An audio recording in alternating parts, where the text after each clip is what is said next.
भारतीय वायुसेना यानी कि इंडियन एयरफोर्स की क्षमता को मजबूत करने की दिशा में एक ऐतिहासिक और बड़ा कदम उठाया गया। भारत सरकार ने भारतीय वायुसेना के लिए 114 Dassault Rafale multi role fighter jets की खरीद के लिए लेटर ऑफ रिक्वेस्ट को औपचारिक रूप से अंतिम रूप दे दिया है। करीब 3.25 लाख करोड़ रुपए की लागत अनुमानित मानी जा रही है और यह सौदा भारत के इतिहास का अब तक का सबसे बड़ा लड़ाकू विमान रक्षा समझौता होने जा रहा है। लेटर ऑफ रिक्वेस्ट एक आधिकारिक सरकारी दस्तावेज होता है जिसके जरिए अंतर सरकारी समझौते के तहत बड़े रक्षा सौदों की प्रक्रिया शुरू हो जाती है। इस आधिकारिक अनुरोध पत्र को आने वाले कुछ हफ्तों में औपचारिक रूप से फ्रांस सरकार को भेजा जाना है।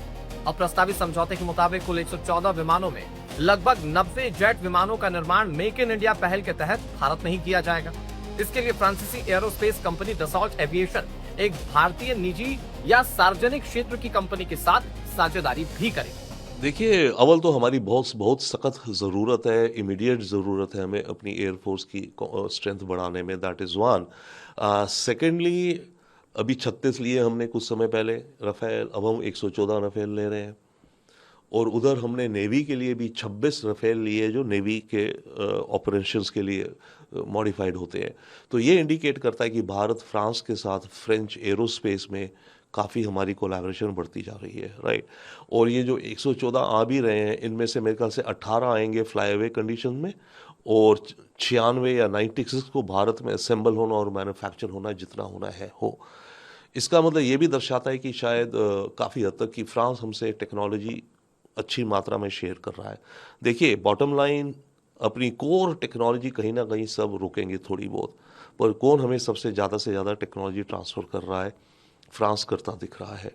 तो और अभी मोदी जी जाएंगे पेरिस 2-1 हफ्तों में, G7 की मीटिंग है वहाँ, उनकी बायलैटरल बातें होंगी मैक्रोन से। उसमें ऑब्वियसली इस डील को आगे बढ़ाया जाएगा और मेरे विचार से उस वार्ता में इनका न्यूक्लियर एनर्जी और स्पेस में भी भारत का कोलैबोरेशंस की ओर कदम उठाए जाएंगे फ्रांस के साथ, क्योंकि एक हाई टेक पार्टनर है, स्टेबल पार्टनर है, हम पे प्रेडिक्टेबल बिहेवियर है, कभी सैंक्शन नो सैंक्शंस इत्यादि नहीं होता। तो एक स्टेबल पार्टनर हमें चाहिए। लगता है फ्रांस हमारी एयरफोर्स के लिए लॉन्ग टर्म का इस तरह का पार्टनर बनेगा। भारत की ओर से लेटर ऑफ रिक्वेस्ट LOR भेजे जाने के बाद जब फ्रांस सरकार इस पर अपनी प्रतिक्रिया देगी, तब भारत इस सौदे के लिए औपचारिक रिक्वेस्ट फॉर प्रपोजल जारी करने की दिशा में आगे बढ़ेगी। भारतीय वायुसेना अपने फाइटर स्क्वाड्रंस की घटती संख्या से जूझ रही है। स्वीकृति नियमों के मुताबिक 2 मोड, चीन और पाकिस्तान, एक साथ सुरक्षा चुनौतियों से निपटने के लिए वायुसेना के पास कम से कम 42 लड़ाकू स्क्वाड्रन होने ही चाहिए, लेकिन मौजूदा वक्त में यह तादाद घटकर काफी कम हो गई। राफेल विमान अपनी अत्याधुनिक रडार प्रणाली, लंबी दूरी की मिसाइलों और इलेक्ट्रॉनिक वॉरफेयर क्षमता के लिए पूरी दुनिया में मशहूर है।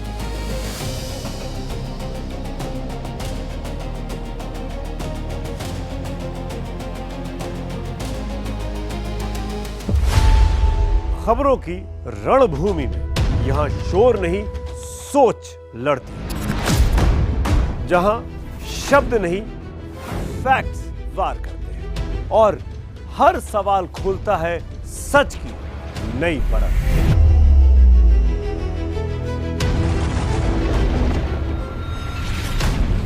चक्रव्यूह आपके अपने सुमित अवस्थी के साथ सोमवार से शुक्रवार शाम 6:57 पर टाइम्स नाउ नव भारत पर।